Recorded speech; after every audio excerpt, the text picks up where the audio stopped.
में जावेद अख्तर का कहना है कि पाकिस्तान जाने से बेहतर है कि मैं जहन्नुम में चला जाऊं। मैं आपको बताऊं कि ऐसे मुसलमान को जहन्नुम में ही जाना चाहिए जो सो कॉल्ड मुसलमान है। और इसका नाम कोई जावेद शर्मा, जावेद वर्मा, और इसका बाप कोई हिंदू ही होगा। और हिंदू होना बुरी बात नहीं, कोई आरएसएस का जो है ना वो कोई भारतीय होगा। जावेद अख्तर इसने ना हमें को जैली डोमिसल बनाया हुआ है। ठीक है। इसकी रगों में हिंदुत्वा जो है ना वो खून है। और ये शख्स जो है ना बददस्तूर घटिया गुफ्तगू कर रहा है। तो उसने कहा जी कि मैं पाकिस्तान जाने के बजाय जहन्नुम में जाऊंगा। भाई आप पाकिस्तान अगर आप कभी गलती से भी आ गए तो आपको इधर से जहन्नुम भेज देंगे, इधर से आसानी से चले जाओगे। उधर तो टाइम लगेगा आपको। तो बल्कि जो है ना वो उन्हीं रसूमात के साथ भेजेंगे। आप दफनाने वाले नहीं, आप जलाने वाले। तो जावेद अख्तर जो है उन्होंने ये कहा है, तो वो बिल्कुल उनका जो कुछ उन्होंने किया है, यानी कि हक और बातिल की लड़ाई में जब आप बातिल का परचम लहराते हैं, और हुसैन और यजीद की लड़ाई में जब आप इतना बबांगे दोहल जो है वक्त के यजीद जो पानी बंद कर रहा है पाकिस्तान का और पाकिस्तानियों का, और उसका झंडा आप उठा के फिर रहे हैं, तो आपका ठिकाना आखिरी ठिकाना जहन्नुम ही है। तो जावेद अख्तर साहब, आपकी जो ख्वाहिश है ना ये पूरी हो चुकी है। आप एक जहन्नुमी इंसान है। और यहाँ पे पाकिस्तान में ये जो कुछ तस्वीर अभी आजकल चल रही हैं, वो अदील हाशमी है, मुनज़्ज़ा हाशमी का बेटा, वो जावेद अख्तर साहब के ना वो बिल्कुल घुटनों में बैठा हुआ है इस घटिया आदमी के। तो वो उनको भी शर्म आनी चाहिए ऐसे किरदारों को जो आके इस तरह के जो है वो बेलगाम। बैठे हुए थे नीचे, वो अदील हाशमी है। मुनज़्ज़ा हाशमी जो है वो फैज़ अहमद फैज़ साहब के वो समझ रहे नवासे हैं। फैज़ अहमद फैज़ का नवासा एक हिंदुत्वा के कुत्ते के घुटनों में बैठा हुआ है। तो कुत्तों के घुटनों में बैठना छोड़ दें, इंसानों के घुटनों में बैठना शुरू करें, तो आपकी वो जो साख और इज्जत है वो बहाल रहेगी। वरना आप बिल्कुल धज्जियां उड़ा रहे हैं उस साख की, और उस एक इमेज की, और उस एक बड़े नाम की। उसका आपको एहसास होना चाहिए, उसका ख्याल होना चाहिए। इसी तरह अल्लामा इकबाल की रहमतुल्लाह अलैह की जो औलाद है ना उनको भी, और ये जो बड़े लोग हैं ना इनकी जो औलादें हैं अभी हयात हैं, उनको इस सूरत हाल में होश के नाखून लेने चाहिए। और जो है ना ऐसे किरदारों को अपने बड़ों के जो इवेंट्स हैं उनसे दूर रखना चाहिए। तो वो जो है ना भौंक रहा है बददस्तूर एक सो कॉल्ड जो है वो तहरीरें लिखने वाला, और मुझे तो लगता है ये दूसरों की तहरीरों पे अपने नाम लिखने वाला ये राइटर है। इसकी अपनी तहरीरें नहीं है जो कुछ इसने लिखी हैं। तो वो कहता है कि मुझे जो है ना वो मुख्तलिफ जो है महाज वहाँ पे फौज लेके जाती इंडिया की। तो मुझे सियाचिन लेके गए, मुझे जो है ना लद्दाख लेके गए, और ये जहाँ जाता है वहाँ कुट पड़ती है इंडिया की फौज को। ये इतना मनहूस आदमी है। तो उसने कहा वो जहन्नुम में जाऊँगा, तो वो जहन्नुम में जा रहा है।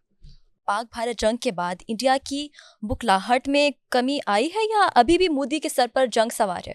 देखिए वो जो है ना इस ये डेवलपमेंट ही इसका जवाब है कि आप लोग उनको चैन ही नहीं लेने दे रहे।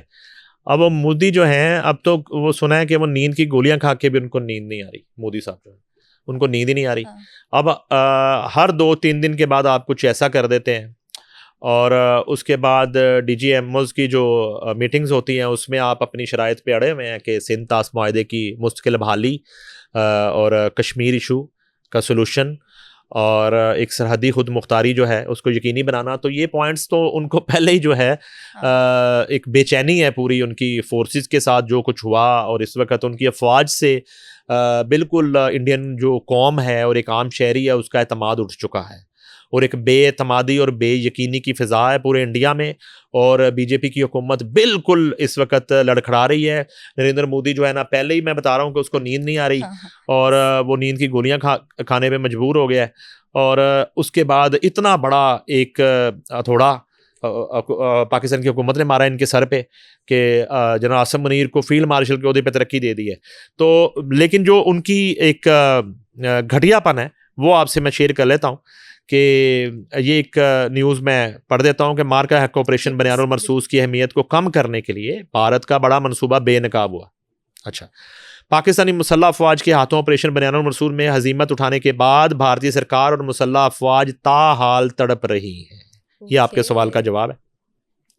भारतीय खुफिया एजेंसियों ने ऑपरेशन बनियानुल मरसूस की अहमियत को ख़त्म करने के लिए फितना अल ख्वारिज के साबिक तर्जमान की खिदमात हासिल कर ली। अब वो इस हद तक गिर गए हैं। सिक्योरिटीज़ राय का ये कहना है कि एहसानुल एहसान ने भारतीय अखबार दी संडे गार्डियन में एक मजमून लिखा है जिसमें बुनियादी दावा किया गया है कि पाकिस्तान मकबूजा कश्मीर के अंदर मज़ीद 2 दहशत गर्दाना हमलों की मनसूबाबंदी कर रहा है।